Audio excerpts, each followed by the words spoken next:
All right, welcome everybody. How you guys feeling today? Yes, I can feel the nerves. It's going to be great, guys. Welcome to the 8th annual Dragons Chamber Taiwan. I want to welcome you guys all. I will be your host for the event. My name is Eddie Gonzalez, and I am very happy to be here. Thank you guys very much for having me. So sometimes people will ask me why I want to be part of something like this. Well, because I have been an entrepreneur in Taiwan, an immigrant entrepreneur, right? In Taiwan for 15 or 16 years, and it's been great, but when I started, there was no support system like there is now. So 8 years ago, the founders of the Dragons Chamber, they came together and they put on this event, and it's fantastic, so let's give the Dragons a hand. Thank you, thank you. So, what is the Dragons Chamber? So the Dragons Chamber is an opportunity for foreign entrepreneurs, immigrant entrepreneurs, right? There we go, immigrant entrepreneurs to pitch their ideas to the Dragons. And who are the Dragons? The Dragons are some of the heaviest hitters in the investment and startup industry in Taiwan. I like to think of them as sort of the OGs of this industry. So if they have something, they have some advice for you, it's best to take it. Yes, I appreciate it. And by the end of this evening, we will be crowning a winner to the 2023 Dragons Chamber Taiwan. It's going to be great, guys. Yes. So before we get started, we have to thank our sponsors, right? Because without them, none of this would be possible. Starting off with, we want to send a shout out to Meet Taipei, and we want to congratulate them for this being their 10th year. So congratulations to Meet Taipei.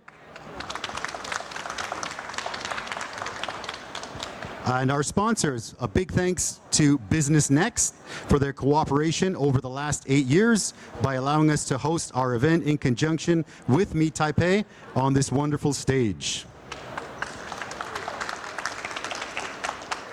Musa Trademark, service fee free Taiwan and discounted China trademark application for first place, discounted Taiwan and US trademark application for all finalists, a consultation for trademark protection. So Musa Trademark is actually a service that I use myself, so it's fantastic.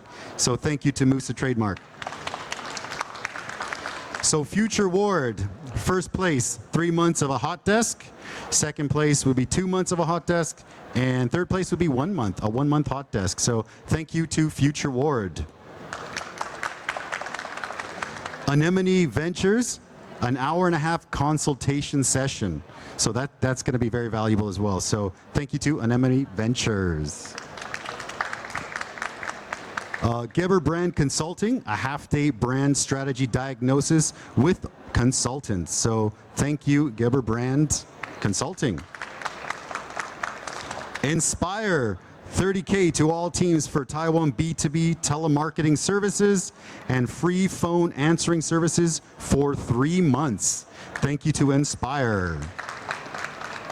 And the Canadian Chamber of Commerce, 1 free individual chamber membership for each finalist team. That's very valuable, and that's beautiful for networking. Thank you to the Canadian Chamber.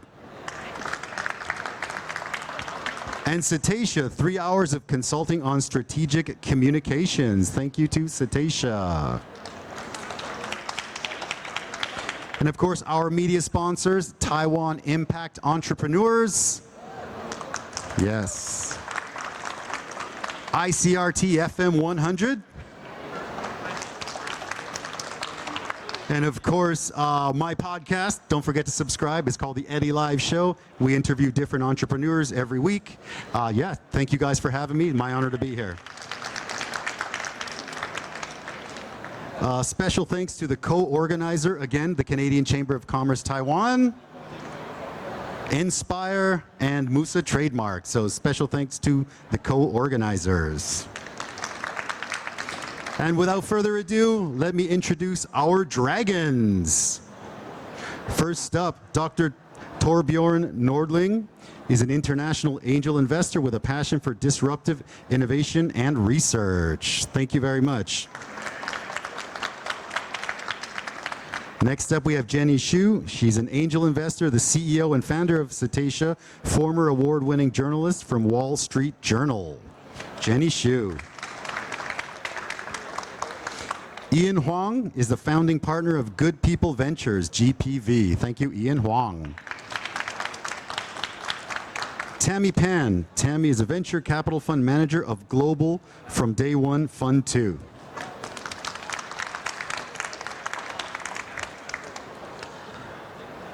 Hakeem, I'm Mexican, sorry. Hakeem Gobian is an angel investor, founder of Gala Blinks, a management consulting firm specialized in financial analysis and risk management. And finally, we all know him, we all love him, Elias Ek, co-founder and CEO of Inspire. He's an active investor in many different startups. Elias Ek.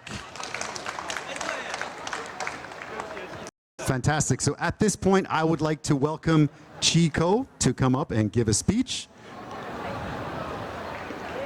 Thank you very much.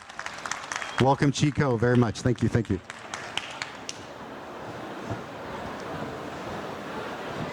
Hello, and when we start to plan this year's Meet Taipei several months ago, the first event we reserved for the stage time is Dragon Chamber. Not even our own events. So this year is the 10th anniversary of Meet Taipei, and every year we try to make the exhibition more international, and Dragon's Chamber definitely played an important role for this process. So finally, I want to thank Elias for putting so many efforts to make this awesome event come true. Thanks everyone and enjoy Meet Taipei. Awesome, very much, thank you very much. And now I would like to invite Mr. Josh Yang up to the stage. Mr. Josh Yang is the Vice Chairman of the Canadian Chamber and has been on the serving board since 2016. Josh has served on this Canadian Chamber's Dragons Chamber Committee, Small Business Committee, and Membership Committee. So welcome into the stage. Josh, thank you. Good afternoon. On behalf of the Canadian Chamber of Commerce, I would like to first congratulate all the teams for becoming the finalists.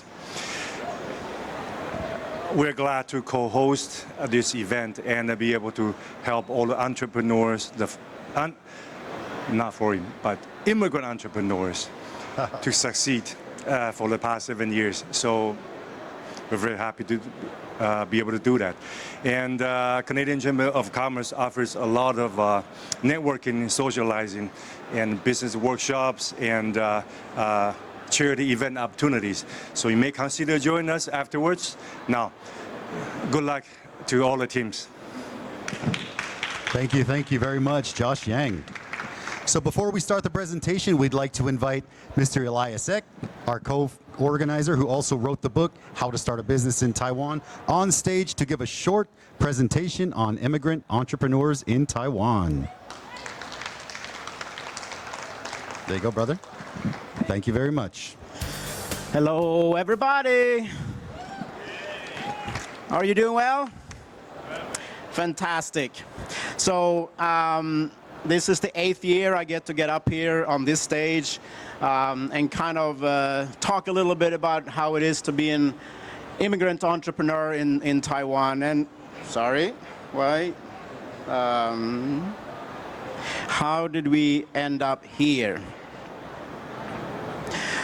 So, well, first a little bit about me. This is how I came to Taiwan. I am from Sweden originally. I went to the US and I came to Taiwan.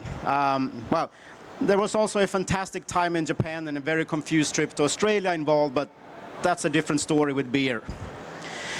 My day job is to be the CEO of a company called Inspire. We are a marketing firm, a B2B marketing firm. I founded this company 22 years ago. And we have a fantastic team working for us and are working mainly with large international companies. But starting from last year, we started adding a lot of startups to our roster. And it wasn't that we just suddenly decided that we wanted to serve smaller companies. No, it really is that it wasn't until last year that there really were B2B startups in Taiwan that had money, that had raised money, that were coming to a point where they could use our services the same as the large companies. So I really want to give a shout out to Meet Global and Shuko and all of his colleagues who are tirelessly year by year and month by month, building the startup community in Taiwan to making this possible. So big applause for them. Now, when I am not running Inspire, I'm an investor. This is a company I invested in. Is Daniel in the house here? No, he's probably off selling his product somewhere. So Akivio makes water machines. Smart water machines, so you can get them flavored, you can get them with vitamins, you can get them with caffeine added to them and whatnot. So the idea here is to put these things into hotels and gyms and offices so that we can start using less and less water bottles, right? Now, they are basing their company here in Taiwan because there are vendors here that they couldn't find the water filtration systems and the manufacturing capacity anywhere else. So he came here specifically to develop this product. I think it's pretty cool.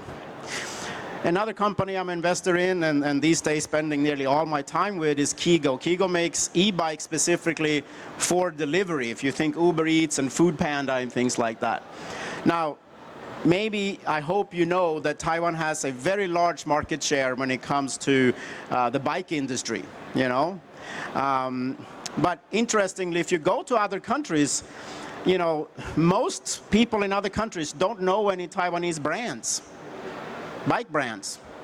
Now, us living here will say, well, what about Giant?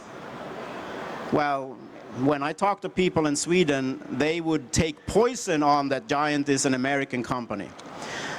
So I have set my goal to make little tiny Kigo the banner company for the bike industry in Taiwan. Paka Electric is a company who was a finalist at Dragon's Chamber last year. And the founder of Paka has a lot of knowledge about building bicycles and motorcycles, so I decided to invest in him because I wanted to be able to, also for Kigo's sake, to have a connection with this company.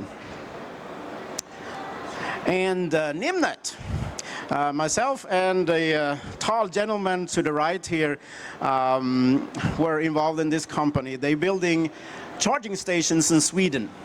Now, what is the connection to Taiwan? Well, just the fact that Torbjörn, myself, and some other colleagues are living in Taiwan. So I think here we can call ourselves the digital nomads, right? We're basing ourselves here in Taiwan because this is a fantastic place to live, and we can live cheaper than we would be able to do in Sweden, right?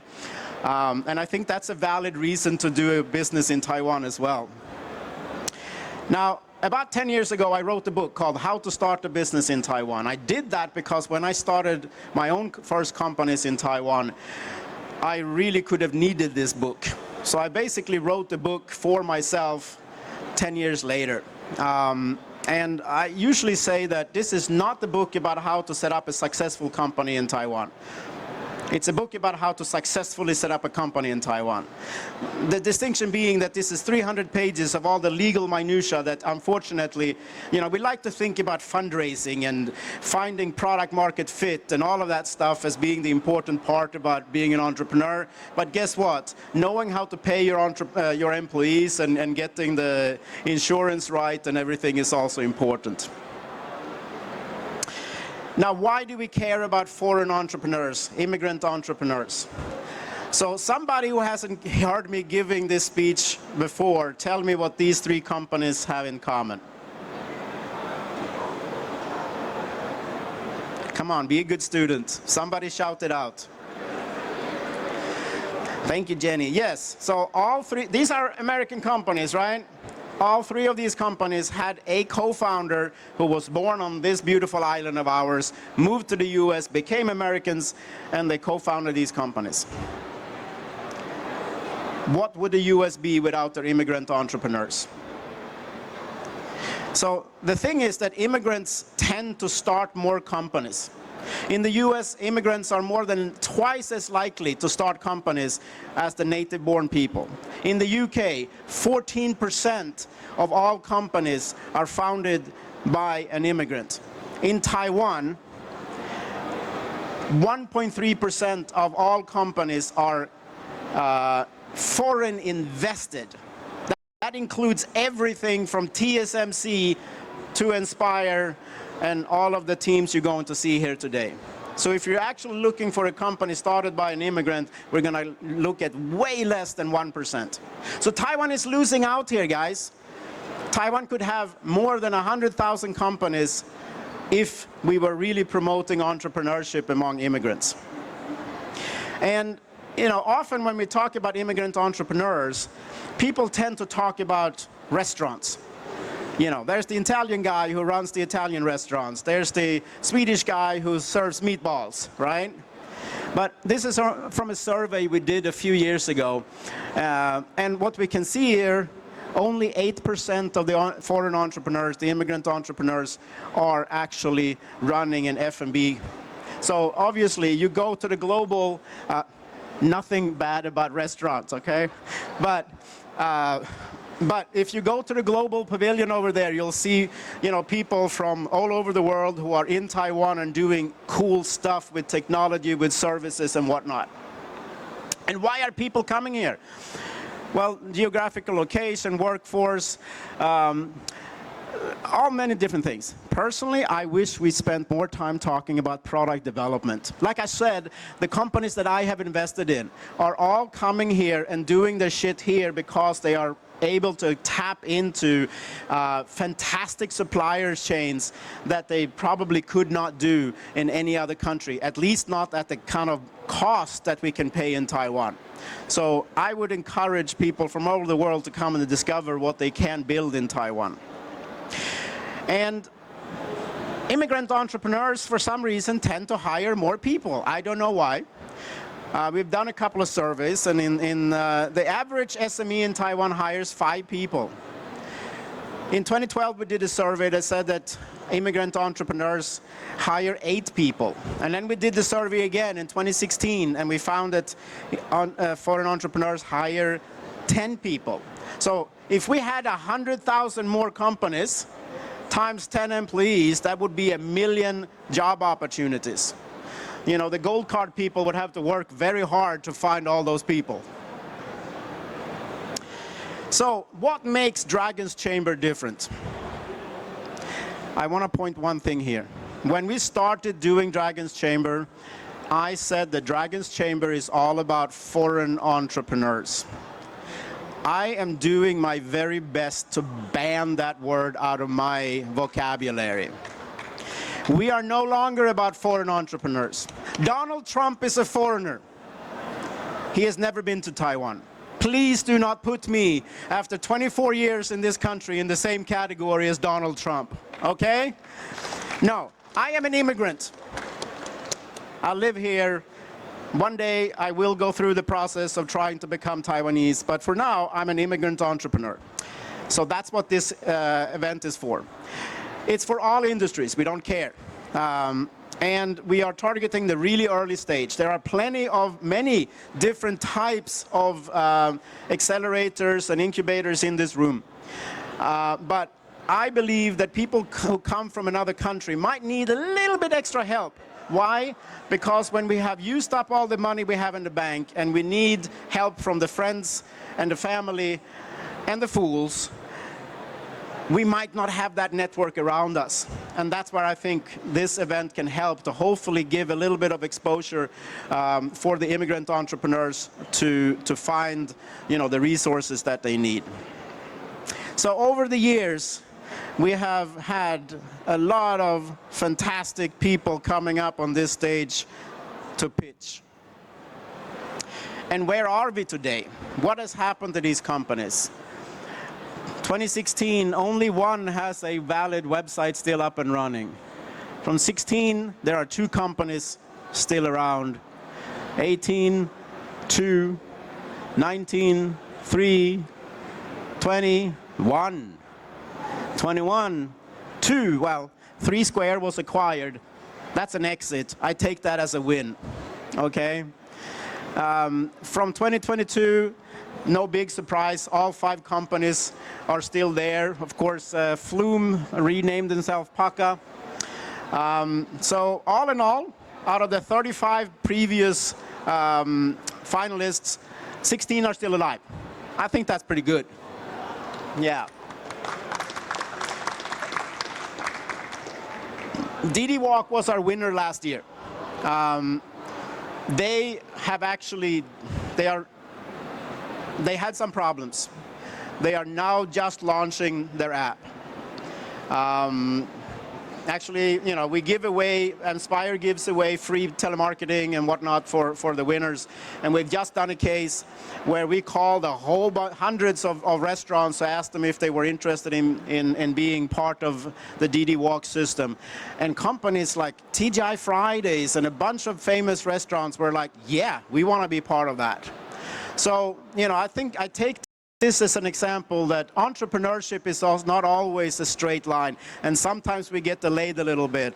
But you know, kudos to Pierre for not giving up, and he's still launching, and I hope he's going to help a lot of us to lose a little bit of that extra fat that we might be, you know, eating ourselves towards. And as always, I always put this one up about the negative parts that there are to being an immigrant in Taiwan. One of these days, you know, this list used to be longer. There are things I have taken off this list. But I think we still run into issues when we want to go and work with telecoms where they want an extra deposit and shit like that. When you want to set up a company here, there's still the Toshinhui, the Foreign Investment Commission, that is just a few extra steps, which is taking up our time, and so on and so on. And personally, I think the 20% tax on dividends for a foreign non-resident investor, why are you wanting to make sure that people don't want to set up their companies in Taiwan? And I take this one, this represents so much. You know, Taiwanese banks hate foreigners. They hate immigrants. It's just the truth, and I hope one day it's not going to be true, but it is true. So, you know, one way or another, I hope that what we're doing here today will also help to explain to the world, and Taiwan specifically, what immigrants are achieving in Taiwan and how we are contributing. And can we be successful in Taiwan? Heck yeah. This man right here is Swedish. He came to Taiwan in 1989. He set up a company called Scandinavian Health. Earlier this year, he bought this little boat. It's 146 meters long for $278 million. Pretty cool, huh? From a company that he started in Taiwan. So yes, you can set up a company in Taiwan and make it big. And last but not least, I'm trying to make my mark on the Chinese language, okay? So usually I end this kind of speech with like Taiwan jiao, right? That's what we usually say. I heard it in, I think, 3 times today so far, you know, Elias jiao. But I have invested in quite a few companies that are really trying to do away with oil, okay? So I do not accept this expression anymore. We cannot keep on encouraging people to use oil, more of it or less. So please, from now on, we're going to change the Chinese language. We are going to say 家电. Okay? So, for all the teams that are going to present here today and all the dragons who are volunteering, please join me in saying 家电!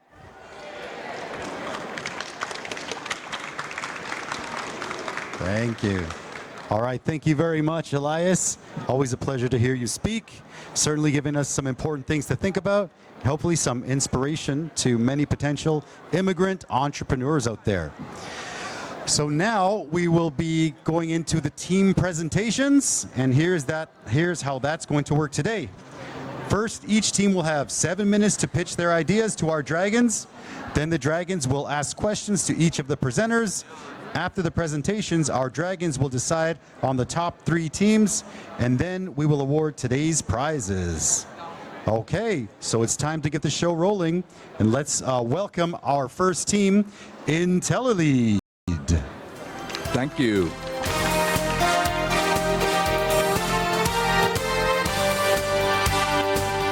So the vast majority of local businesses, from shops to restaurants to salons, have yet to recover to pre-pandemic level.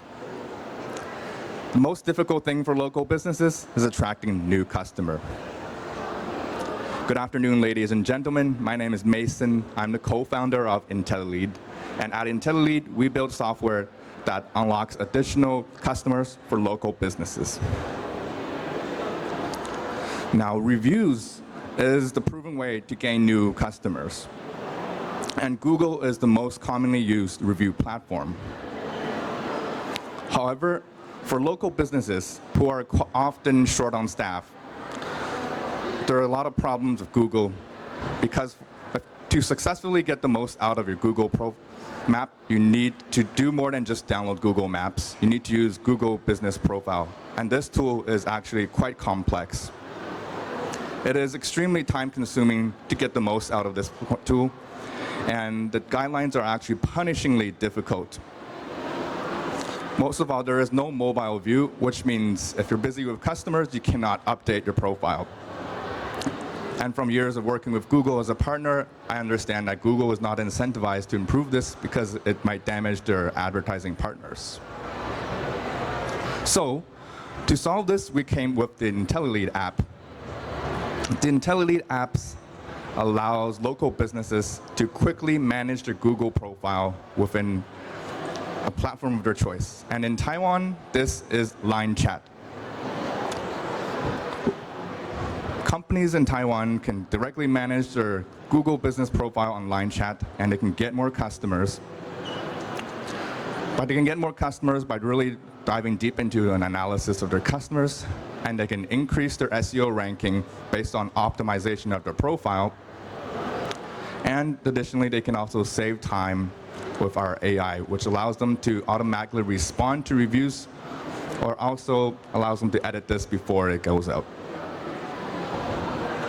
So I've told you about our app, but does it actually work?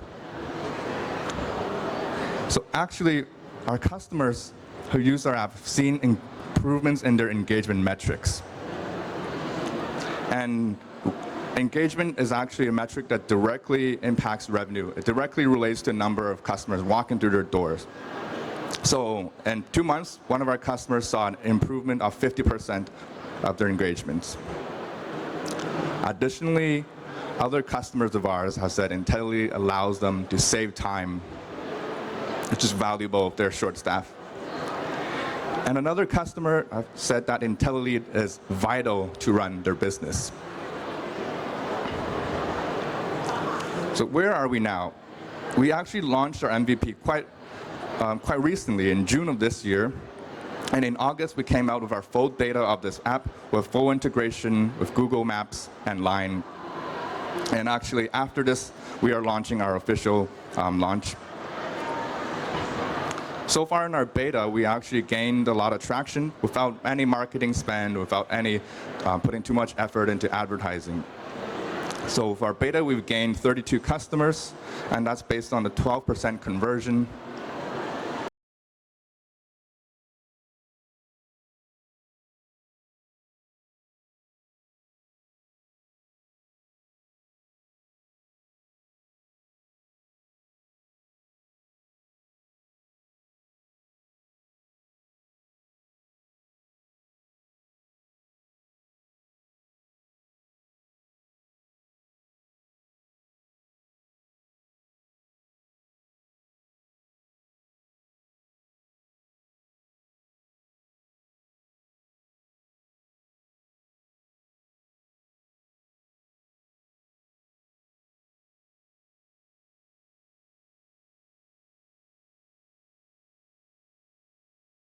Of course, we're going for a global release during that time as well.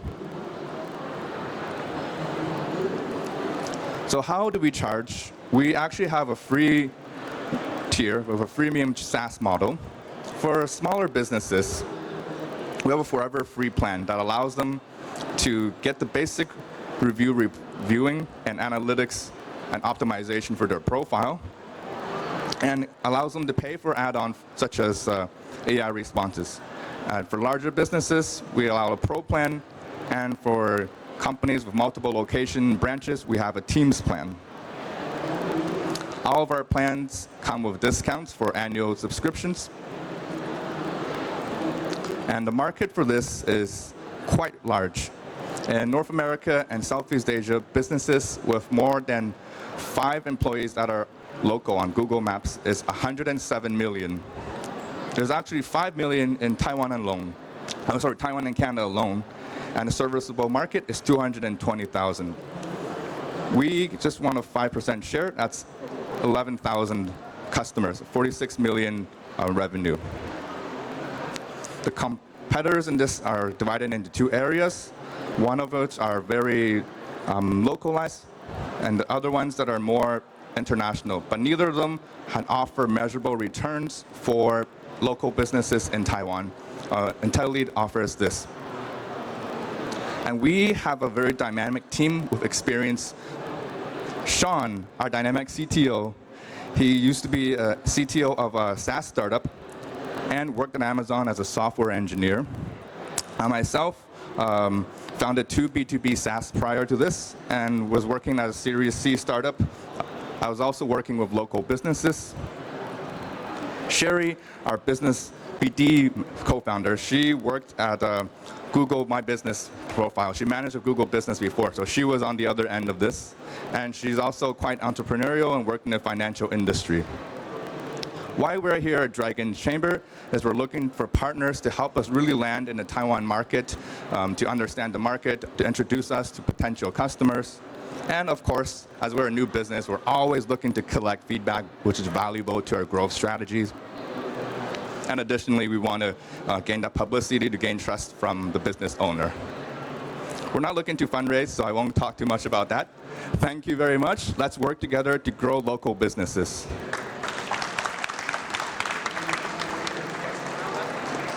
Yeah. All right, thank you very much for that. As a restaurant owner, I definitely have to agree with the importance of Google Maps. So, great presentation. Let's open it up to the dragons. Let's see what they have to say. Dragons, who's first?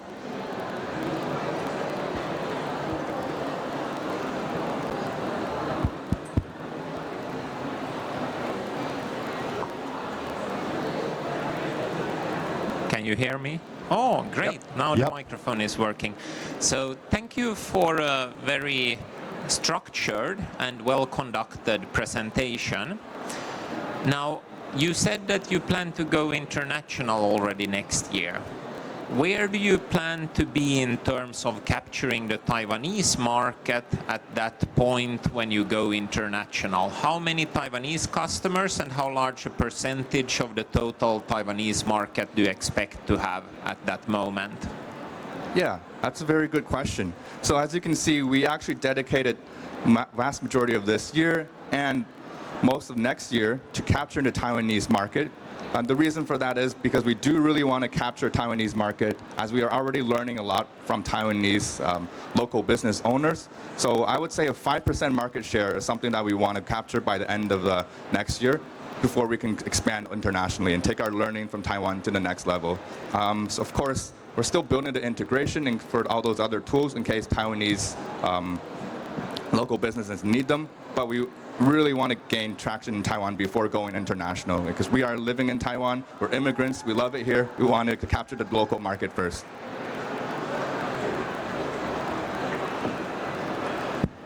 Hi, thank you so much for being the first one. Very brave of you, and congratulations on a great deck. Just a few questions. So I'm more on the storytelling and branding side. You must be quite nervous, I could tell. I just wanted to find out more about the expansion, especially the global expansion. What are your metrics, and how are you measuring which market to go to, and have you considered the table stake or the cost of entry? Yeah, so actually, for most of our international expansion, it depends on what market that is suitable for us. So, of course, we're starting with Canada and Taiwan, as that's where we're from, our countries are, but the expansion markets we're looking into here, the Southeast Asian markets, Thailand and Japan, and also Indonesia, because there's a lot of local businesses in these markets, and their similarity to Taiwan in terms of using Line and Google Maps is something we're looking into. For, of course, our Canada expansion is going to be a bit different. We're focusing more on our dedicated app, which also connects with other platforms. And then for this, we also look into Australia and the United States, which is similarity to Canada. So we looked at these markets because of their similarity to the markets that we're strong in, and because we have business contacts in those markets. I have contacts in Thailand and Canada and Australia who can help us really localize in those markets. So we do want to focus our own effort on Taiwan and then work with partners, work with future hires to expand into those markets. Thank you very much. I just want to follow up on the question about the cost of entry. Can you tell us a little bit more about all the countries that you mentioned, and what would be the cost of entry for those for your business? Yeah, so because we're a software, the cost of entry, just for someone to really use it at a lower level, is not that high. But to really grow, to capture the market, to localize our software, it will require a lot higher efforts. Another reason we specifically pick those markets because the government entities and the formation of corporation in those specific markets is relatively low compared to some other markets we looked into. I have one question. It's more about to clarify about the first point in Q1 2024. For more resources, this part, will you focus on use your tool to manage the reviews of Yelp, Apple, and FB, or other function to manage operating business over those platforms? Yeah. That's more data analytics. Yeah, Sean, take that. Yeah, I'll take that one. I am in charge of product engineering. So we've been doing a lot of user interview to work with our early users to figure out exactly what these SMEs need in terms of managing their Google reviews, as well as gain business insights. So on those two areas, the point of managing Google reviews is really not just having a closer relationship to their customers, but a big part of it is also increasing their local SEO performance. Local SEO, different from traditional SEO, is Google's very own Google business SEOs. So if you Google something like Taipei Cafe, and you'll notice the very top will be Google Maps results, and what determines which businesses come out on top is this local SEO, and it is related to the number of Google reviews, star ratings, as well as your reply and keywords. So in those areas, we help businesses by inserting their own high performance keywords that is going to help with their ranking. We have all of their Google business data, and we do our own SEO analysis and give recommendations.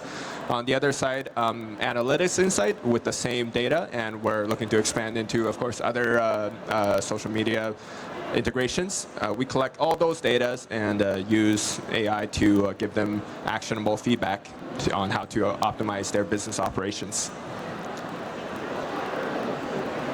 Hi. Small question. In terms of your cost of acquisition for new users, can you elaborate on that? Yeah, so actually, so for the existing customer that we acquired, it costs around 1,000, 1,500 NTDs to acquire them. But these customers, their willingness to pay shows that in 4 or 5 months, they're willing to pay this amount after we start charging. So the cost is about 1,000 to 1,000, 300 or 400 per customer in Taiwanese dollars. And then the return on investment is quite high because the annual revenue from this is 3 times that amount already, 3,000 on average.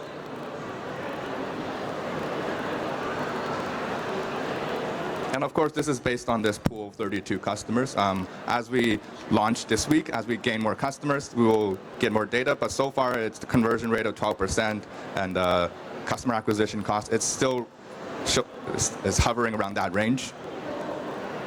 Okay. Okay, perfect. Oh, we have one more? So Go ahead.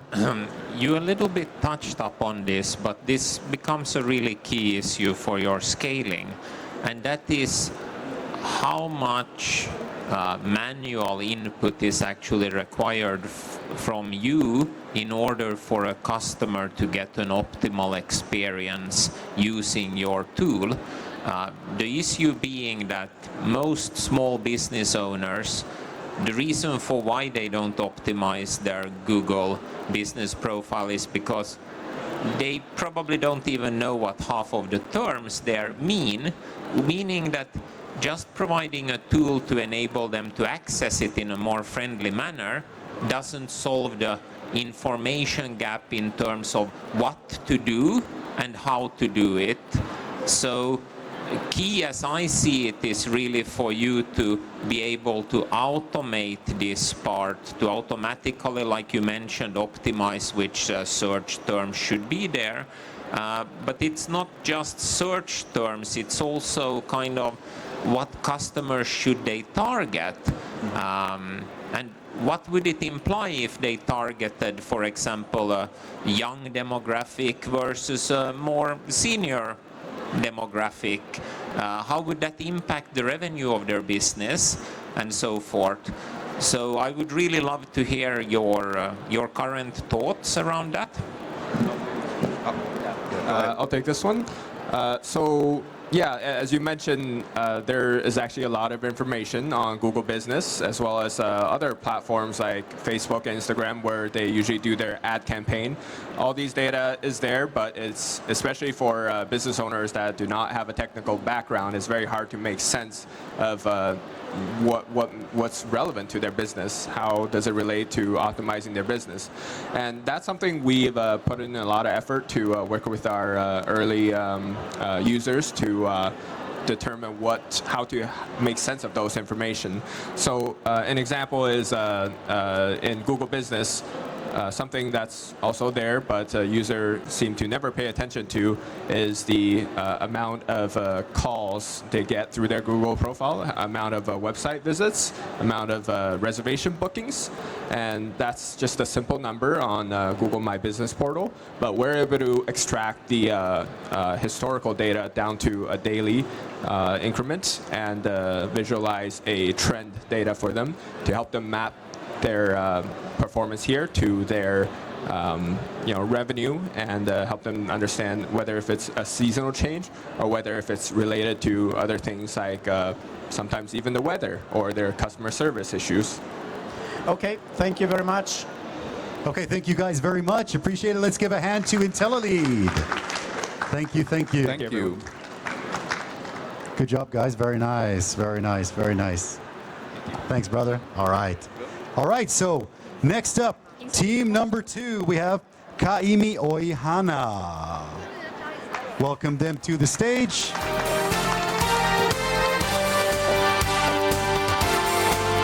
Kaimi Ohana.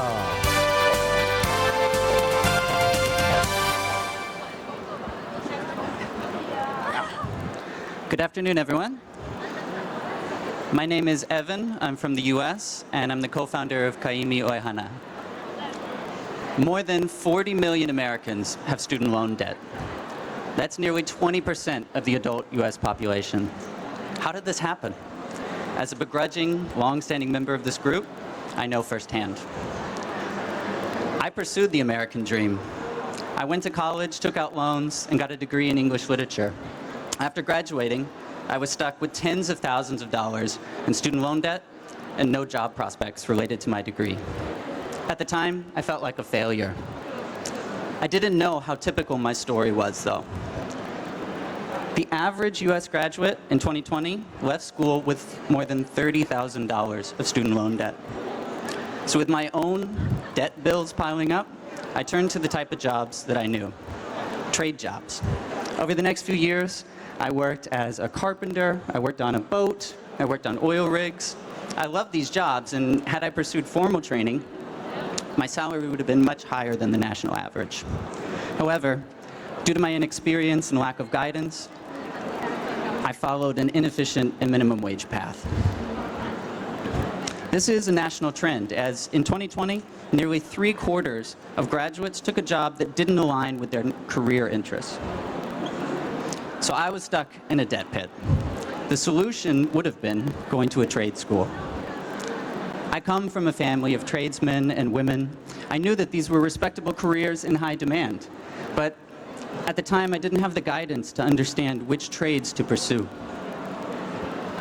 Also, as the first person in my family to graduate from university, I knew that there was a stigma associated with blue-collar work, and my university degree was supposed to be my ticket to financial security.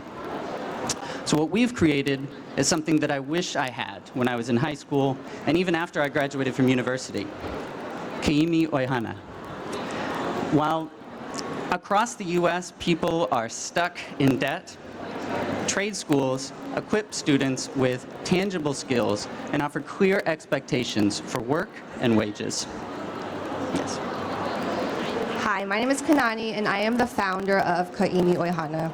And I'm from Hawaii, and with my connections and relationships there, we have decided to launch our website there.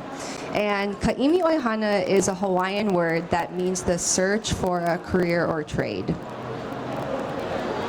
And so we have created a website that serves as a trade career roadmap, where we provide succinct and easily navigable information, and where we transform confusion and uncertainty into a clear path toward action.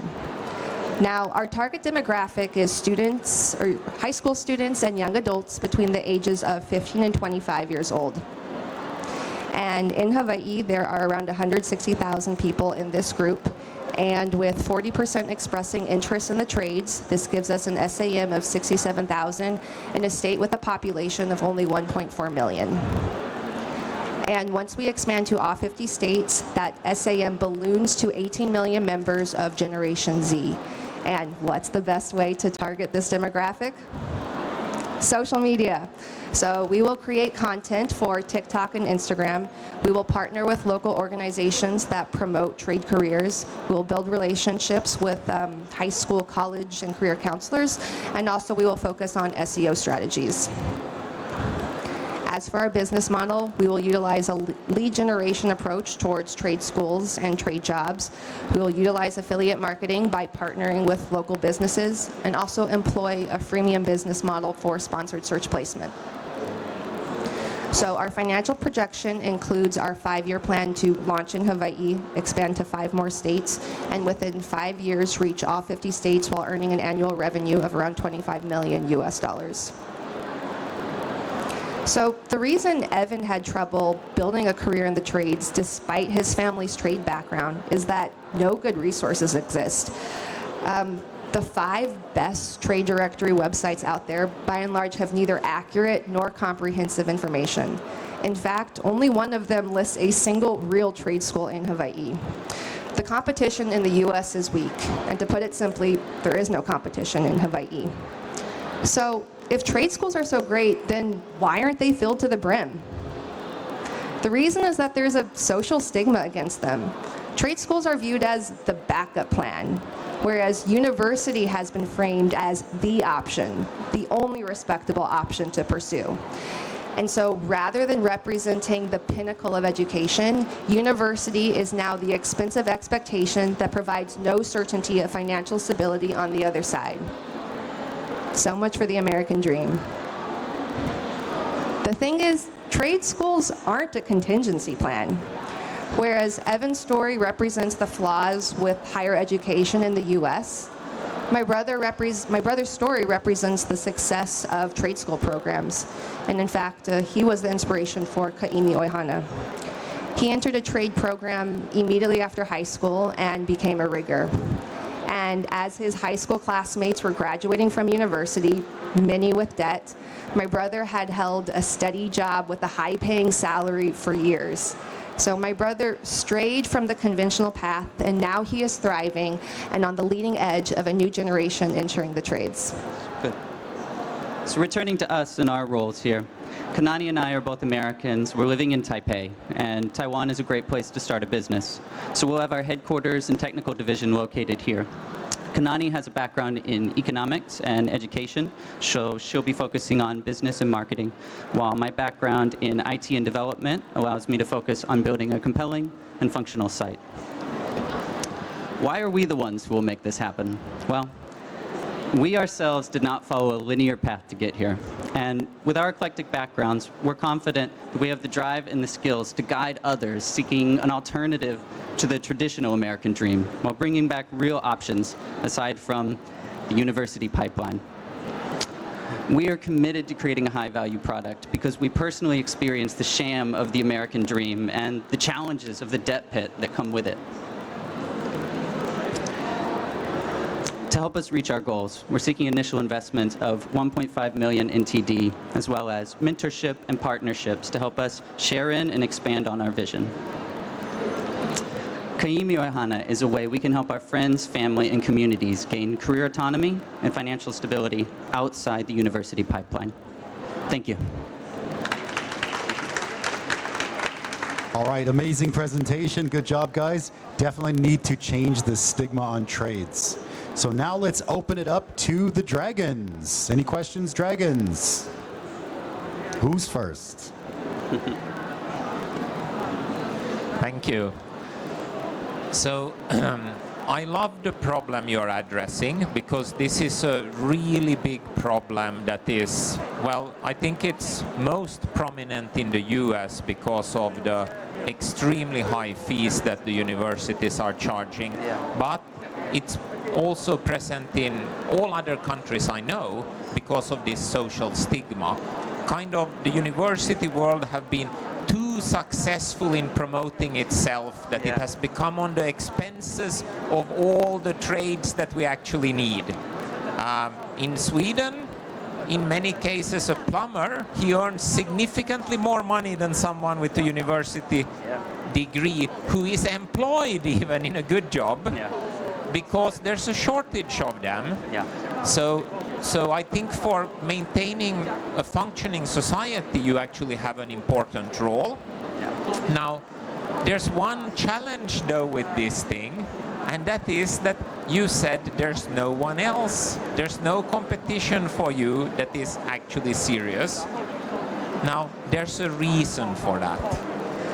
Could you please explain the reason for that? And secondly, the key to any business is, of course, being able to make money. You had a very precise number, 25 million in revenue after 5 years, but the sources of that revenue were like a bit fuzzy. So how have you actually calculated? How much do you expect to earn from each source to make this a viable business? So the first question, I believe you were asking why, how we're going to separate ourselves, why are we able to make it work? Simply, why is there no competition? Yeah. Well, because that's something you must have an answer to in order to be able to be successful. Yeah. So I think there's a couple reasons related to this. Of course, it's not just one thing. Many people, when they're looking for a path, they're overloaded with too many options. And so one reason that we want to create this site is to guide people with resources and like clear opportunities and clear options that sets them down a path with tangible skills and real expectations for work. So, of course, across the US, people think that the only way to success is to go to university. That's what you want to get if you want to get a good job, you need to go to a university. But the statistics show that that's not really the case anymore. People are stuck with tens of thousands of dollars of student loan debt, and the salaries don't even match the national average for many trade jobs. I'm sorry for interrupting. No problem. You, but you are actually not addressing my question right now. Okay. What I would like to know is, why don't you have competition? Why is there no company providing this career advice, guiding people into the trades today in a successful manner? Okay. I mean, we've discovered it is such a comprehensive, it's such a complex and it's such a huge thing to get all of this information for. Like we consider ourselves pretty good researchers, and this information isn't readily available online. And so what we've discovered is, the reason that people haven't been doing this is just it requires a lot of manpower and the relationships to be building to be doing this. So yeah, that's just our discovery. Next question. Oh wait, the financial. I didn't answer the financial. Okay, so how will we monetize it? So the two ways. So there's a few different ways we plan on monetizing it, but the main two are with referrals to trade schools and through trade jobs themselves. So that's where like the biggest money is coming in that we project. It's through the referral fee to getting the students to. We view ourselves as a hub. So. A hub for applying to schools and a hub for applying to jobs. So right now, if you want to apply to a trade job, or a trade job, many of them aren't available on the regular sites, and also you have to just keep applying your application and again and again. And so we see this as being the hub, like for the trade job version, like the Indeed or LinkedIn of trade jobs. And for trade schools themselves, we see it as you fill out your information once, and then we're connecting everybody to all of these schools as well. And so those are the two paths towards the referral fees and the referral fees for the two of them. Unfortunately, we don't have time for more questions. Please keep your questions shorter. Okay. Thank you guys. Give them a hand. Thank you guys very much. Appreciate it. Thank you. Awesome job, guys. I'll take that. Thank you. So next up, we have team number 3, Fabrico. Welcome, welcome, welcome. Here you go. Microphone. Thank you very much. So that's forward. That's back. Yep. Good to go. Fabrico. Thank you. Picture a desert. You might have thought about a beautiful one, maybe the Sahara Desert. Now, delete that vision from your mind and imagine a very dirty one with piles of wasted clothes that is generating massive contamination and respiratory problems. Sounds horrible, right? The thing is that all over the world, warehouses and landfills are overflowing with this problem, especially in Latin America. Well, we are Fabrico, and we transform all luxury bed sheets from 5-star hotels into new ones. We do it, and we just not only do that, we also transform these textile waste into hospital bed sheets for hospitals and even bed frames. Yes, the hard part of the hospital beds. So now, for this really important product, the luxury fabric sheets, we provide a product that provides a circular process to discard these hotels, 5-star hotels, all bed linings, and we offer a product that is 20% more stronger than the traditional ones. What it means that helps them to save 10% of the original price for these amazing bed linings. And we do it in a really simple step process. So first we start threading. We also take these new threads and create the new bed linings. And after we do it, we provide a product that is at least 800 threads, high quality, hypoallergenic, and has this luxury feel that we all want in a 5-star hotels. At the same time, we provide ecological packaging, and of course, this is an ecological also product. So, doing this, the most amazing thing is just about mechanical recycling. So, we are doing something that were super easy to do in the past, but now it's a big challenge to do it in the current times. The amazing thing is that our business is B2B, and we are working with 5-star hotels, which are increasing a lot in Taiwan, and these just have interest in being a sustainable provider. I mean, a sustainable company, right? I mean, have increased their reputation. So for our key partners are social responsible companies that care about the environment, has CG Charity Foundation. Also, we have the 2023 design, and also our sustainable performance for mechanical recycling Super Textile Corporation. Regarding our structure model, remember that we have 3 products. So first, these products, the luxury fabric chips, offers a constant revenue, so we can start doing or scaling the billionary product that is the MVP, in this case, hospital bed frames for Latin America countries. The reason why we are doing this is because Latin America countries has a lot of raw materials, what it means textile waste, and they have high hospital bed scarcity. In the third year, we start the product line diversification, so such as accompanying beds and more. So now, the cost for starting of these products is just 3,500 NT. This not includes the shipping, the collection, and the customization of this product. But this is the original, near to the original price. We offer 50% of discount pre-orders and postal services. We lease containers, anti-odors for our clients, and also we can provide installment payments in case if the hotel doesn't have yet, if it is a new hotel and is coming to Taiwan and doesn't have yet the bed linings to reside. So we can offer the first bulk of orders. With this business, it's amazing that we can reach a break-even point just with 2 clients. Why we are reaching this break-even? Well, the break-even is around 4,400 recycling hospital beds, hotel luxury bed sheets. And how we are reaching this? Well, we can see the logic. Actually, in a 5-star hotel with at least 300 rooms, we need to replace every 4 to 6 months their bed linings. And for each one, we just have a set of 5. So, actually, in a year, we can recycle at least around 1,500 or 3,000 bed linings.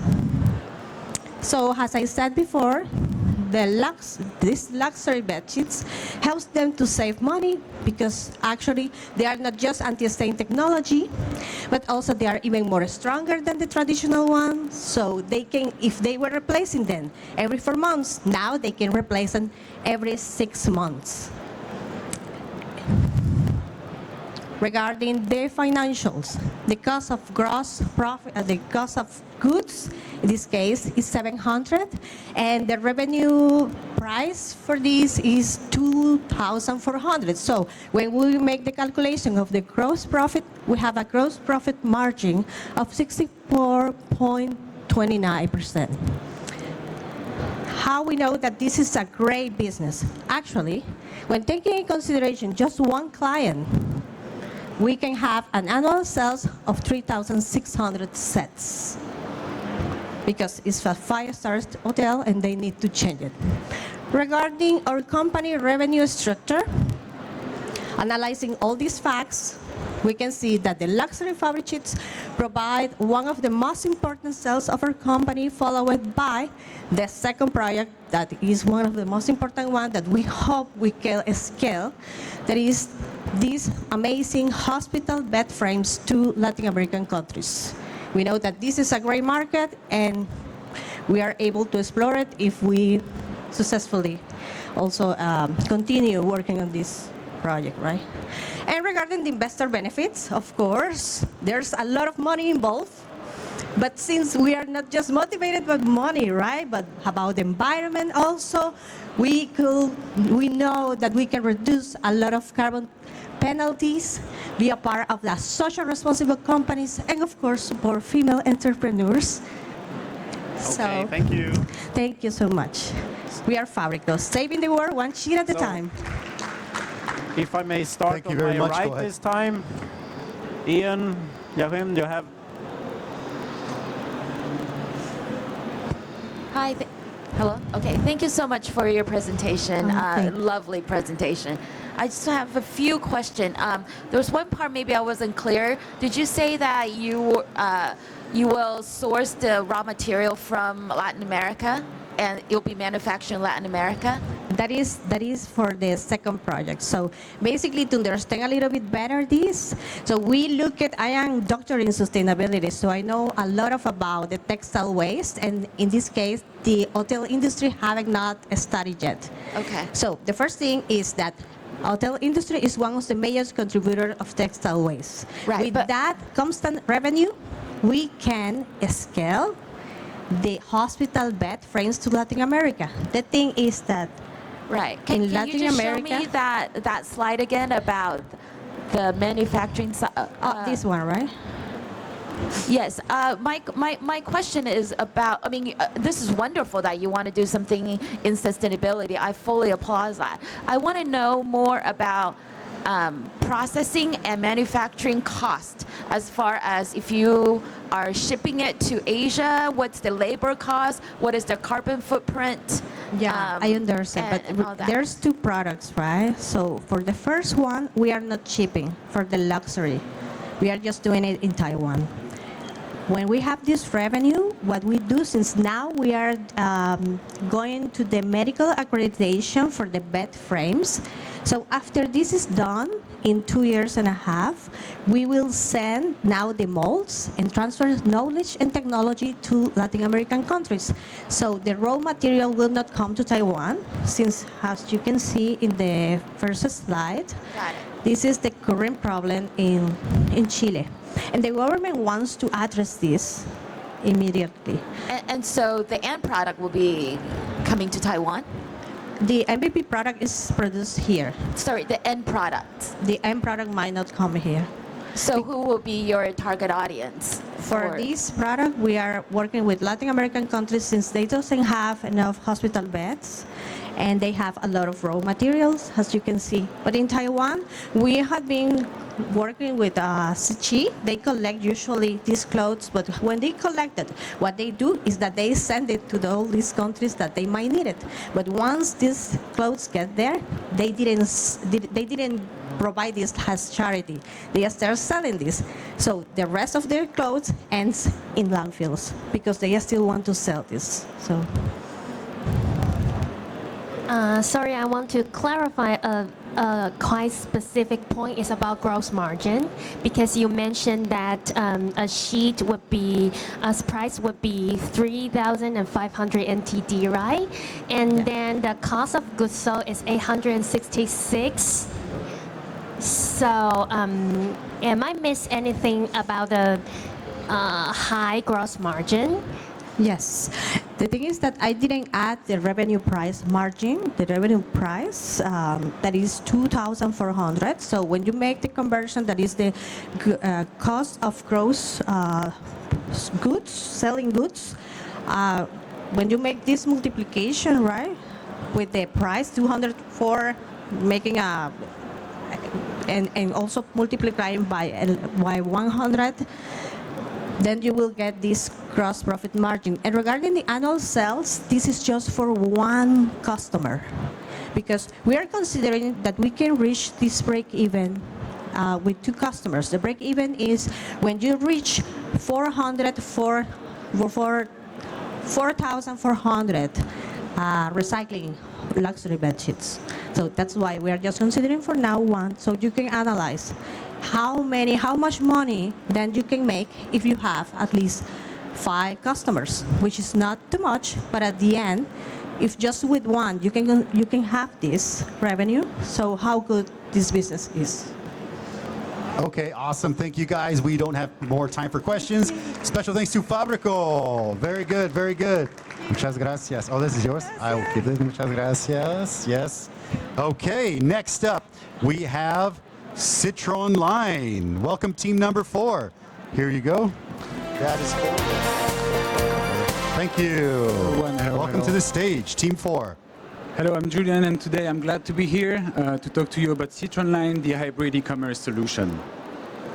So Citronline is a brand of Pineapple Web Agency, a company I started 7 years ago with my business partner. And as a web agency, we've been working for years on popular e-commerce systems to build shops for our clients. And as we kept going, we grew frustrated of it, because we always had to ask our clients to give in on some cool features and designs to fit with the system's limitations. So we decided to create the perfect solution, a solution that's designed to welcome customization. And that's how Citronline came to be. So our market is called the online direct-to-consumer market. So right now, as a shop owner, as a business owner who wants to create a shop, you got several options. You could choose to work on a no-code platform such as Shopify, Shopline, and 91 app. Or you could choose an open source platform like WordPress, PrestaShop, Magento. Or you could hire a web agency to develop a system from scratch for you on demand. And finally, there is a fourth option now, which is Citronline, which is an hybrid option, because it combines together all the cool features of the other three types of platforms. So now I'd like to talk to you about the competitors' pain points. So the no-code platforms are often, the website creating from no-code platform are often created by people who don't have any web design knowledge. The customization they offer, they are limited to what's offered by default by the system. The websites often end up all looking the same, and they are not optimized for SEO. Now, the open source systems share the same issues with customization. Plus, they often encounter bugs and maintenance problems. And finally, websites developed from scratch are very expensive to build, and they take a long time to develop. So now I'd like to show you an example of a shop that's running on Citronline solution. So this is a shop we built for one of our clients who sells personalized macaroon boxes in Taiwan. As you can see, the shop looks good, it's fast, and it works well. We developed some features on demand for that client, like the tool to choose the taste of macaroons you want to put in the box. And well, basically we can say that it includes everything a shopper might expect from an e-commerce website. So at this point, I'd like to ask you a question. Do you feel impressed by what we've built? No, you don't. So I try to impress you with the back end, where the shop owner can manage things. So as you can see from the back end, the shop owner can see statistics about his shop, and he can also view and manage orders, customers, deliveries, and everything. So basically it's fast and it's easy to navigate, and it includes everything a shop owner might expect from a back end of an e-commerce system. So I hope that by now you feel impressed. Do you? No, you don't, and it's because the real magic of Citronline isn't in the product. It's all about the service we deliver. Our value proposition is simple. First of all, Citronline is a custom solution. So we develop features on demand, and we create unique designs for our customers. Secondly, Citronline is a turnkey solution. So as a customer, you provide us with all the content, and we're just in charge of everything else. And you get a website that's ready to sell. And finally, Citronline is affordable. And I will tell you more about this in the next slide. Okay, so here is a scatter graph of the solutions available on the market, placed depending on two criteria: the short-term cost and the level of customization offered. As you can see, Citronline enjoys top-notch customization at a fraction of the cost of what it would cost to just do it with an agency from scratch. And actually, the price of Citronline is very, very similar to the cost of developing a website with a web agency from an open source system. So now I'd like to tell you more about our targeting. So first of all, we target existing e-commerce shop owners. Then we target businesses that have special products, special order process, or a one-of-a-kind setup. Basically, those businesses who need features developed just for them. And finally, we also target businesses that heavily rely on design to generate sales, such as businesses in the luxury, lifestyle industry. So now I'd like to give you a few key information about the company.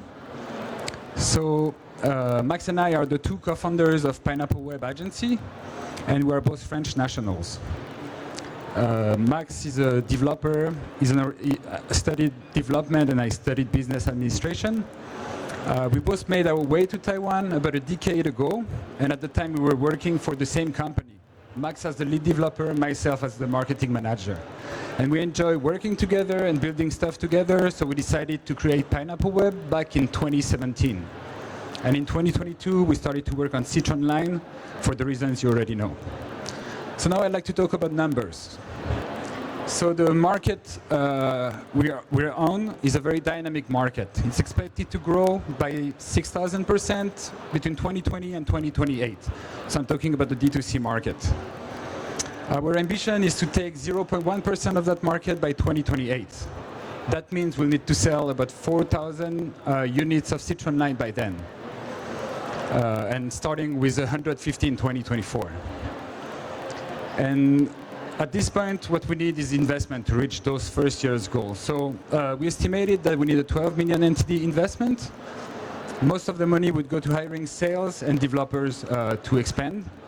And we'll probably need to go for a second round in the years coming to go international.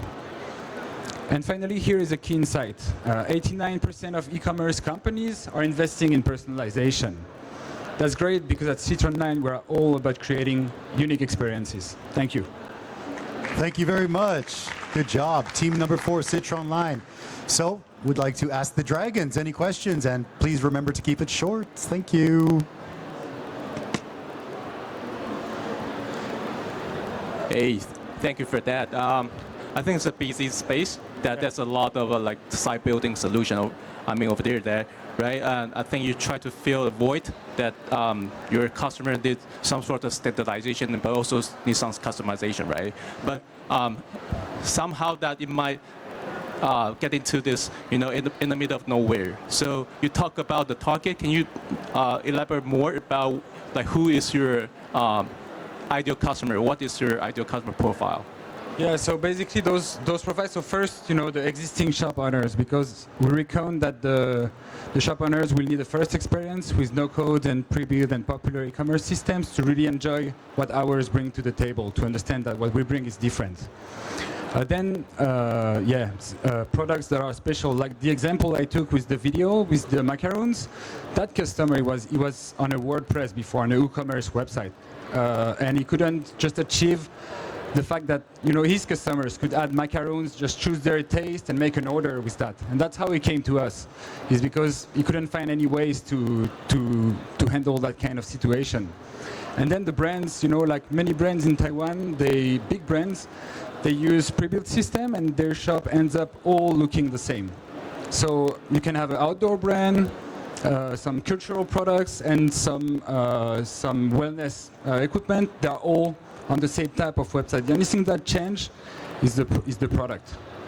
And I don't think that's entirely satisfying for big brands like this to just have no choice in terms of design. But they use those systems for other reasons than this. But they make compromises. So I think that solution could answer some issues about that. So the solution is basically for your internal use. And you charge your customer more like a project-based, right? We charge project-based for the base, and then we got widgets that we charge per year. So widgets are like, new payment methods, new delivery methods, advanced voucher systems, all those kind of things. And we charge the customization per project, yeah. That's right. How many websites have you built so far based on this new platform? We built 3 websites so far. So build and deliver 3 websites so far. But we launched not that long ago, yeah. To which degree do you use generative AI today? And what's your plan regarding generative AI? And how do you think that will impact this sector? Well, we think we don't try to automate anything, because that's what makes us strong, is that we are a customized service. We rely on workforce to create websites. So we're not using AI at this point, and we don't plan on doing so in the coming future, because I don't really see which problems that would answer for us. So maybe a widget with a chatbot that use AI. Why not? That's an idea, but the core of the system is not replaceable by any mean with AI, I think, yeah. I haven't written a single line of code after the introduction of ChatGPT without having ChatGPT to write the bulk first that I edit.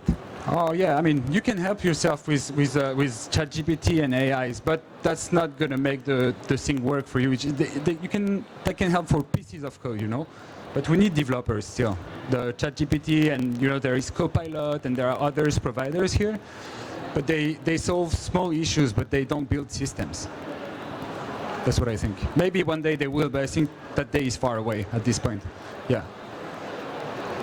Okay, any more questions from the dragons? No, let's give a hand. Thank you. Let's give a hand to team number 4, Citronline. Thank you very much. I'll take that. Appreciate it. And last up, team number 5, welcome to the stage, Handy Hub. Let's give him a hand.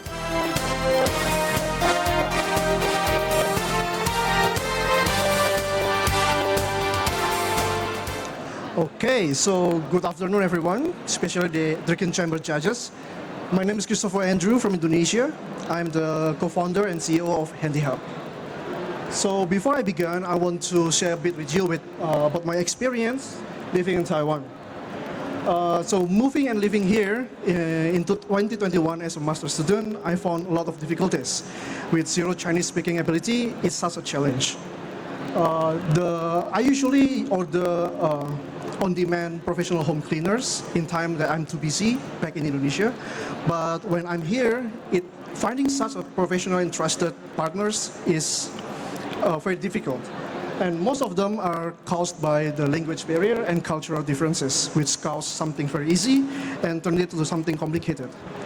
And when I try to find the solution to my problem, I cannot find any. And then I'm sure that these difficulties are familiar with everyone of us here. And in this year, in March or April 2023, me and my friends met together, and then we decided to build Handy Hub, the answer that we all need. So what is Handy Hub? Handy Hub is an online all-in-one digital platform for finding professional home services. We have a lot of services from cleaning, aircon maintenance, plumbing, and so on. And we also open our arm for everyone to join the community by having a multi-language UI and with our system to directly translate the language from the client to the partner. We design everything in simplicity, meaning that we just 4 simple steps of finding the service you need, put the order, confirm the address, and pay. Our trusted professional home services will come to your doorstep and solve your problem. And this is the current stage that we are. We have these 2 main products, the web app and the mobile app. Both of them are designed with 3 main features: instant booking, 24/7 support system, and also transparent upfront pricing. In Handy Hub, we believe that trust is very important. And to achieve the trust, we do 3 things. We do a verification for all of our professional partners, because essentially you are inviting strangers to your house. And then we also have security SOP related things to make sure that no items are missing. And we have a digital footprint system in the form of user review.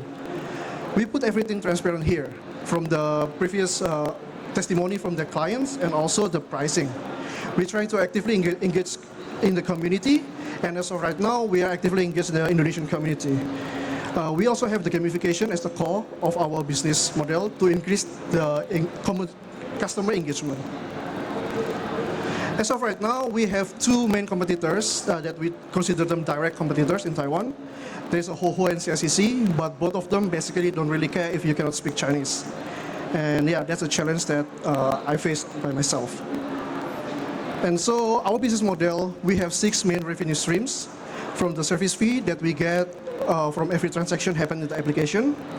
We also have a top-up fee for every token recharge done by the customers, the membership subscription, affiliate marketing, in-app advertisement, and marketplace sales. The gamification that we use in our business model have the purpose to deliver the personalized user experience. Well, we quantify the user engagement through the system of token, level, and quest, so that basically we reward them the more they engage with our app. And also we have a premium membership that's packaged annually and monthly with added benefits such as priority, special discount, and so on. So highlighted here is Taipei New Taipei, and based on the statistics from the Taiwanese government, the majority of immigrants resides here. And we target these immigrants because I believe that this group of people are the one who resonates with us the most. So in the first year, we are targeting 795 users. It is not much, but it is achievable. And among those, the demographic, we are targeting 25 years old BCA professionals as our customer, and everyone that has been experienced and verified to be our partners. And this is our plan for the next 5 years. For the first year, we're going to launch our app and penetrate the market, basically give our name out there. On the second year, we're going to expand to another city and improve the gamification element. On year 3, we're tapping to the trend of the technology, Web 3.0 and AI. On year 4, we're going to launch a marketplace and start our support in Taiwanese government zero carbon living policy. And year 5, we're going to consolidation and brand loyalty. Next year is the big question of why invest in us. So based on our estimated expenses and projected revenue, we can start to gain the profit from year 2 onwards. And on top of that, we have the expensive service range, robust roadmap, tech innovation, and unique positioning in the market. And so yeah, this is the team. I'm the CEO. I have a day job as a data analyst, and also have a background in computer and data science. And this is my friend.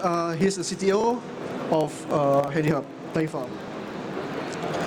And yeah, I think that's all. Thank you very much for your time and consideration. Thank you. Okay, thank you guys. Let's have a hand for HandyHub. Now we pass it over to the dragons. Any questions? Who's first? I'm curious that why do you think your customer were willing to be paying the monthly subscription fee? Because do you think there is a frequent demand on those home services? Yeah. So we, as of this moment, we consider everything based on the most commonly looked home services, which is cleaning. And both of us are actively engaged in the Facebook group community for foreigners, and there are tons or hundreds of requests of home cleaners, and most of them have these difficulties or challenges of verifying whether they are can be trusted or not, right? And so that's where we come in. We take care of this verification, we take care of the professionalism, and we ensure the quality of work by having a certain standard.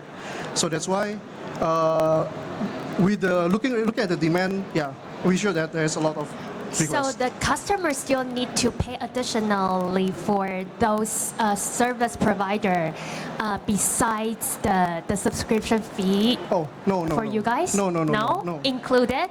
Yeah. Oh, got it. Yeah, so basically the token that I mentioned here will be used as a in-app currency, right? Like, so yeah, over here, the in-app currency. So right now the token is priced at $480, which, for example, for if you order cleaning, will cost in 2 hours, it will cost you 2 tokens, something like that, right? And the subscription that I mentioned here, they will give them the 10 plus 1 tokens every month, right? So they can just use this token to use our service.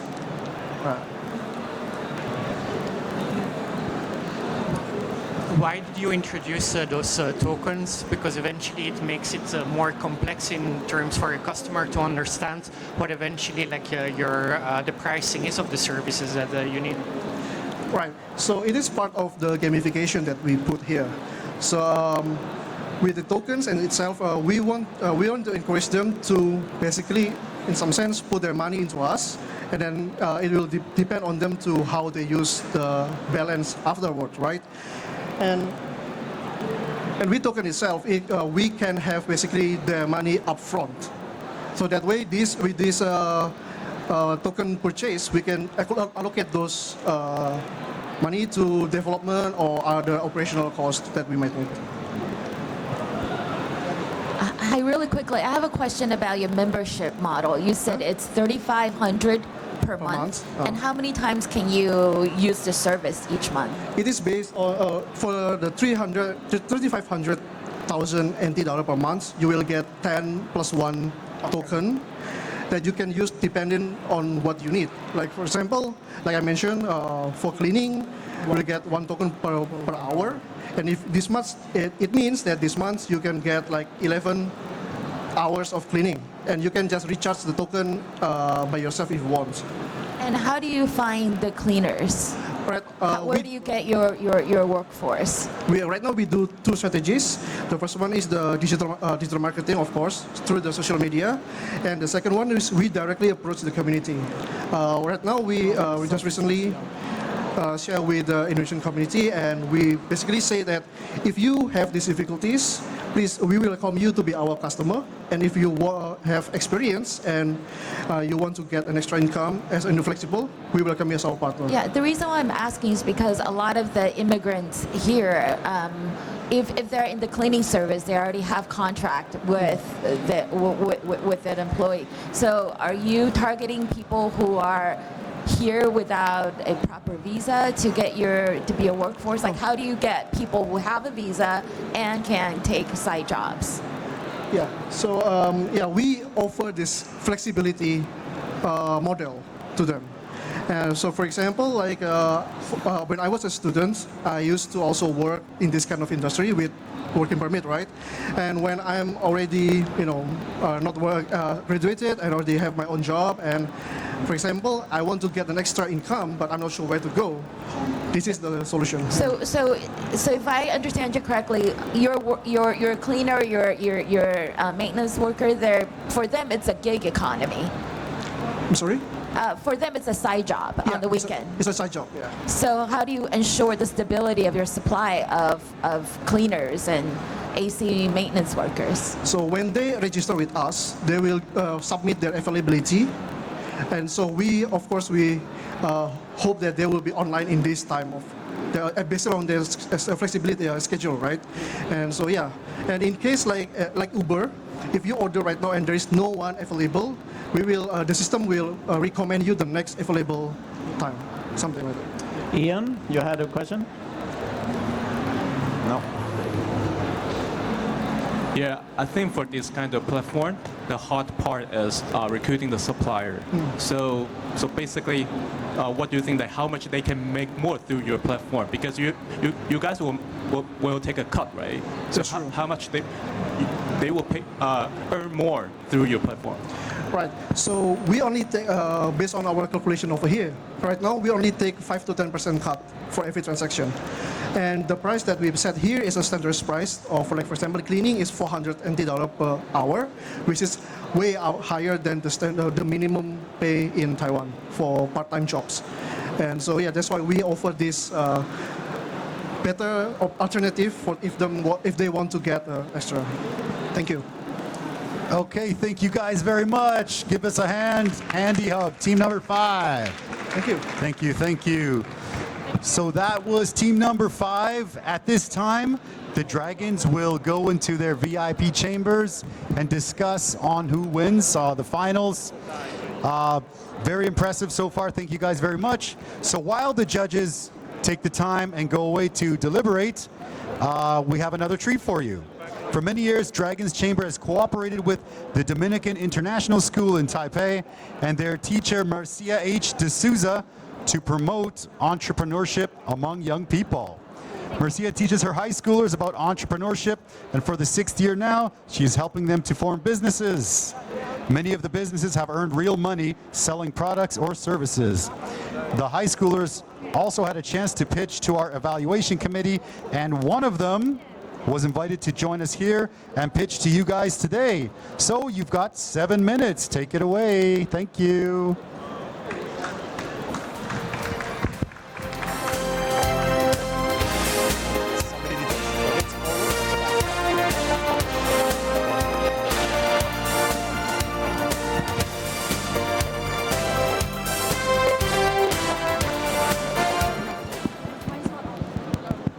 Hello. Hello.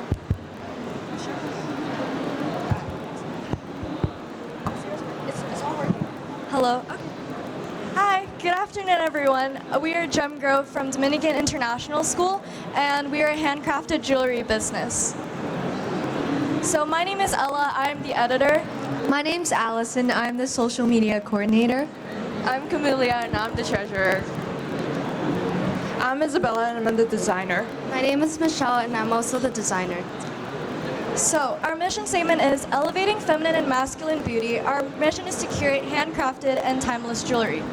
So, from our experience, I've never once seen people leave their house without jewelry on. And in fact, if all of you guys take a look at yourselves right now, I'm sure each one of you have at least 1 or 2 pieces of jewelry on you. And my team and I created this business because some of us in the past have struggled with a sense of identity and confidence. And so we hope to help we hope to help our customers express themselves in their most confident form. So our goal is to ensure that everything is not only ethical and customary, but also 100% handmade with quality materials. And these are some of our products. Our business emphasizes individuality and integration of our customers' stories. And we use a variety of pearls, crystals, and beads. And integration of crystals is also what makes our brand special, because we use it as a way to bridge the gap between customers and knowing themselves spiritually and emotionally. However, for crystal non-believers, our business doesn't impose you to believe in healing properties of crystals, because it can also be an aesthetic choice, and if it appeals to you, then you can also purchase our products. So our products are made for people of different sizes, which they're all made with adjustable stainless steel chains and clasps, and they're all paired along with stiff or stretchy strings. And we want our products to focus on internal beauty and individuality, which with our logo, journey in every gem, story in every piece, we want to know each customer's stories. Services. Customers who reach out to us through Instagram or other social medias will be able to contact our social media coordinator. Every Monday and Friday will be our delivery days. We'll be delivering accessories to their designated buyer. For our after-sales service, every piece of jewelry is backed up by a 3-week warranty against manufacturing defects. Repair services after that designated time are priced at 30 NT. Receiving messages and stories from our customers strengthen our ability to create more handcrafted jewelry. In Gem Grove, we value each and every customer's opinion, and we know that they value every item and product differently.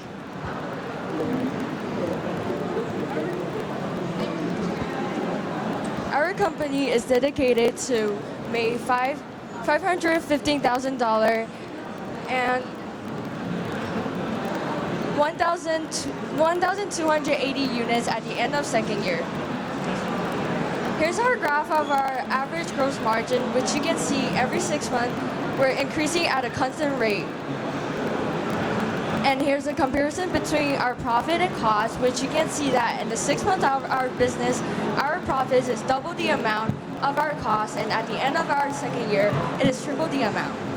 And here's our labor cost and versus our material cost, which you can see that we spend more money on labor because our brand is 100% handmade jewelry brand, which is meaning that we spend more time on making each bracelet to ensure the good quality. Okay, so we target people from ages 12 to 50, people who have stable income, all genders, and also those who are jewelry wearers from Taiwan and countries in Southeast Asia.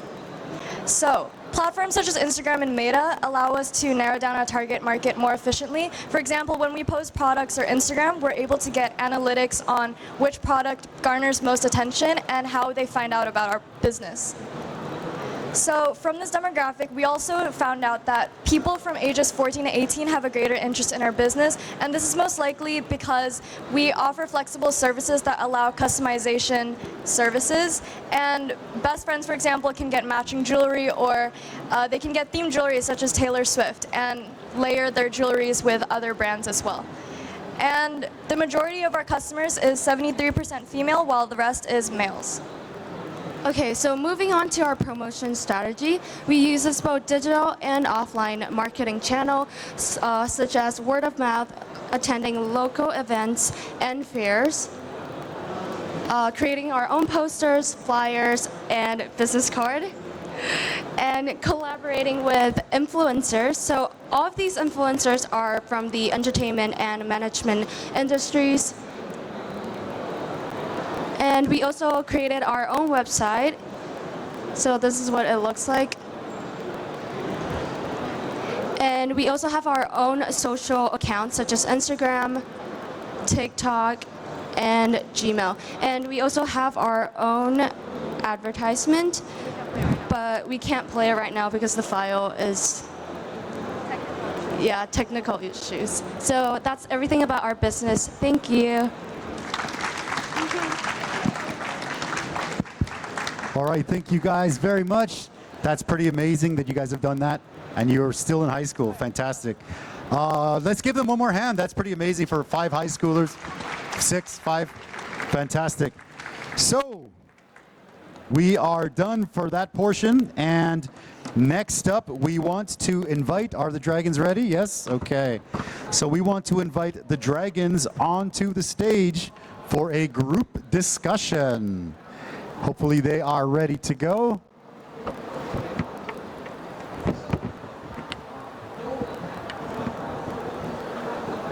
We'll just give them an extra few minutes here while they set up the stage. Hopefully you guys are enjoying the show. Thank you guys very much for coming out. We are actually recording, and we will release the recording on YouTube channel, eddielive.com. Don't forget to check that out. Give us a thumbs up and subscribe to the channel for more content like this. And the dragons are ready. Thank you guys. Let's welcome the dragons to the stage. Thank you guys very much. Up here, okay. Up the stage, thank you guys very much. Microphones are ready for you. All good, all good. Thank you, thank you, thank you.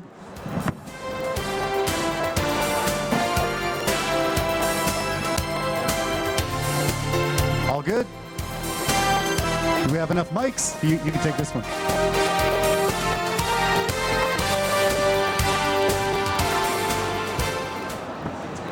All right, so we went in the back there in the closet and deliberated for a little moment. And before we are, revealing what we decided as a number 1, 2, and 3, we usually do a few minutes of just sharing some opinions about or thoughts that we have, right? So if we get started with team number 1, Intellilead, what do you guys think? What would you advise them to improve their business? Well, first of all, congratulations to all of you. You guys all did an excellent job presenting. For Intellead, from my side, from my expertise, which is storytelling and presentation, I would say you look too nervous. So you just didn't. I could not feel your enthusiasm. You felt very stiff. However, when you start answering questions on the technical side, you flew really, really well. So I would strongly suggest working on your presentation skill and just relax a little bit. You're in a safe space, and we're here to root for you. All right, Torbjörn. So you hinted at having done a lot of interviews with your users, and I believe you. But it would be nice if you actually showed more about what you have found from these interviews, because the defensibility in your business and your key value proposition actually has to come from how you really deliver value to the small business owners that probably don't know anything about how search engine optimization works. So I would bring that forward, and if you can do that in a convincing way, in a language that speaks to people not knowing technical things, then I believe you really increase your conversion rate. And I would also focus only on Taiwan until the day you are having 2/3 of the total market in Taiwan, because then you have really proven you are a winner, that your thinking is working, and then I would try to flow over to, then you probably already have customers from another market so that you know which one is the next one to go to. Tammy? I think Intellilead team is presented a very structured business plan, and so from a judge perspective, I can understand that easily. But for the business plan part, I think for many small businesses in Taiwan, if you wish to expand the service to like Facebook or other platform in Taiwan, perhaps the demand of the SEO part might not be that clear And especially in Taiwan, lots of small business such as Group Buy is working on Facebook. Perhaps that part would be a very specific and a sector and area with great potential. Maybe that is a part that from a local view that you can do more research. Not just the same features of the current product. So I would like to move on to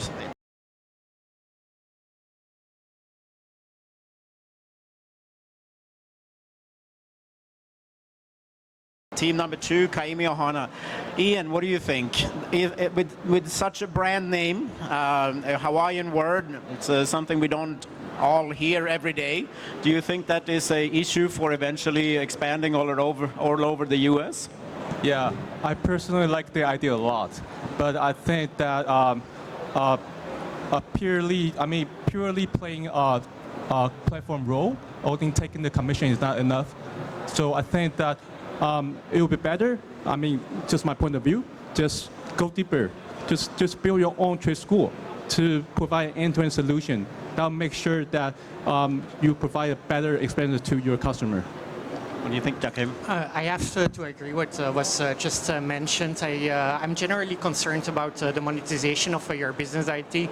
I think everyone agrees on the fact that it's a real problem, and it's something that if you can solve it would really be extremely helpful. But in terms of the pure monetization, if you would be able to work with unemployment agencies, for example, to develop your own schools and provide the curriculum to get those people eventually as skilled workers. And because a lot of those people, they might not be able to run their own businesses themselves, but by eventually providing them with the overall framework, there might be a really sustainable source of revenues over there.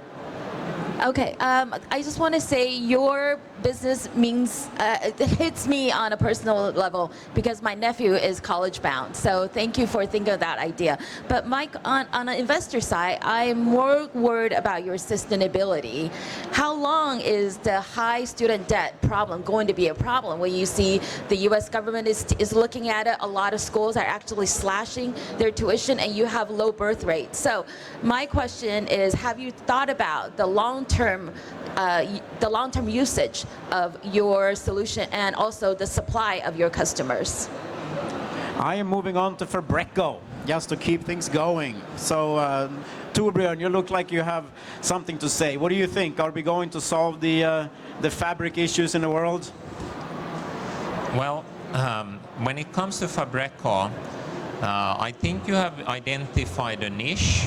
What I was missing in your presentation was actually how do you do the recycling, and where are you today in terms of how many bed linens have you already delivered to hotels? Is it proven that your quality is the right one that they are looking for? And most importantly, from where do they buy the bed linens today, and how much do they actually pay for them today? Because that's the market you need to be competitive on. Now, I believe though that you have found a niche where you can do a lot of impact. And I was confused by the hospital things you added there, because I think that's a distraction for you. You should focus on one thing, and that is linen for luxury hotels. And you should do that until the day when you have 90% of the global market.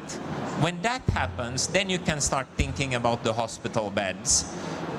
Because really, that's where I see the potential for you. And if you can change that, it will automatically flow over into other sectors, and it will come a natural growth, and that's probably not going to be hospitals. It's probably going to be something else. Tammy, what do you think about their ability to raise money for something like this? I think this topic is definitely on the trend of the current current investors' focus, and I also personally like this idea a lot. But I think there is a small point from the presentation that can be improved, is that perhaps the business models elaboration can be a bit clearer. Maybe you can try next time with a graph for us to understand it within one time about all the business model. But from the figures you mentioned and from all the market numbers you mentioned, I believe you must do a lot of research and work and have good understanding about this sector. So I think it can be put together even better next time. But I think it's a good idea. And one thing, you actually have typo in your presentation. So just make sure you polish it before you present it. The communication experts catches everything. All right, we're moving on to Citronline. So obviously e-commerce is a very crowded market. Ian, what do you think? How can they break into this market? For me, that when it comes to customization, I feel sometimes it's not about how many more hours you spend in coding. It's maybe just you are so good that the client like you a lot. You come in well with your customer. So I'm not quite sure how this automation solution, how important the role it play in your business. It could be a sustainable business, but I feel like maybe the key of success is you, the person, not the solution. And Turbin, I know you feel strongly about what AI is going to do to this market. Yeah, so I think the way I can serve you best is by putting it in a very harsh word. And that is, I don't think you will go beyond actually becoming a customization agency for web shops unless you completely change your approach. Now, I hope you will prove me wrong, having said this thing. And the reason for this is that you are in a market that is extremely competitive. In your presentation, I didn't see anything that would make you stand out from other agencies that are building custom web shops. Maybe you have something, but at least I didn't see it. And the other thing is that, well, generative AI is impacting your industry very significantly, and it's coming from two sides, both in terms of the effort required to build a custom web shop.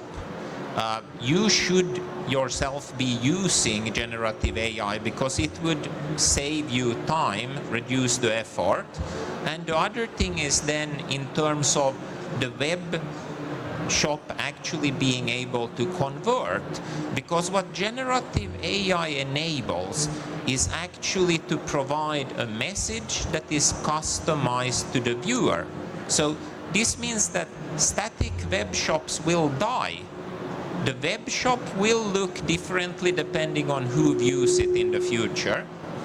And that again means that customization is not going to be an advantage anymore because it has to be automated customization for it to be feasible.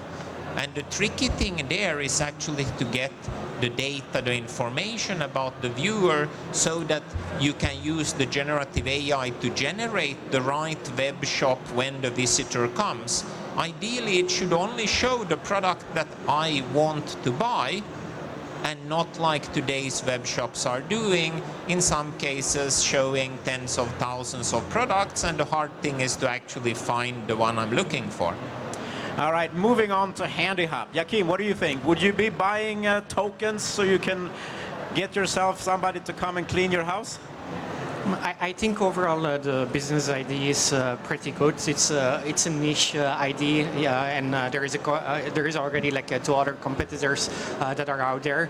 So eventually, I think that is a concern. But I think the message with that tokenization is really like making the pricing overall unclear, and I don't see the added value, and the gamification for me is not a justification for adding a token inside of the pricing model.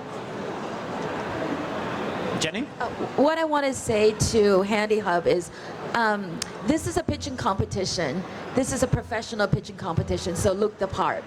I have to compliment Angelica. You are selling luxury bedsheet to high-end hotel, and you look luxurious and you look high-end, and so you look the part. So on a presentation perspective, I will highly suggest you next time when you do have a pitching competition, look the part. Look like you are the CEO. If we, the judges, are willing to dress up a little, then you will have to revert with the same respect. All right. I think that's enough for today. Thank you very much. And let's find out who is the winners. Thank you, judges.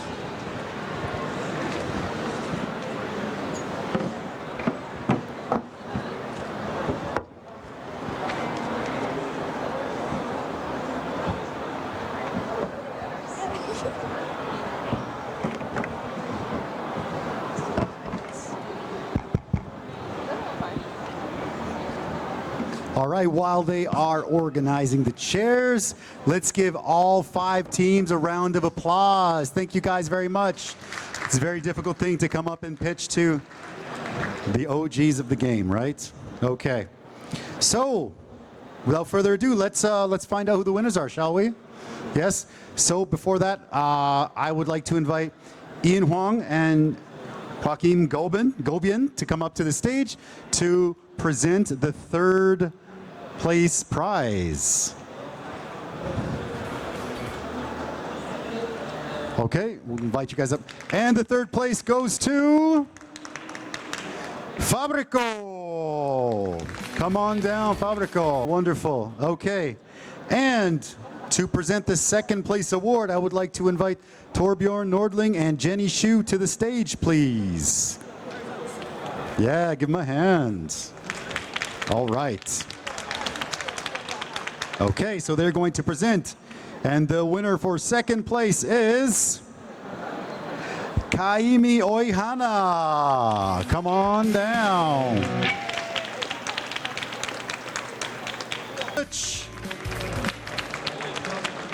And now to present the 1st place award, I would like to invite Tammy Pan and Elias Eck up to the stage, please.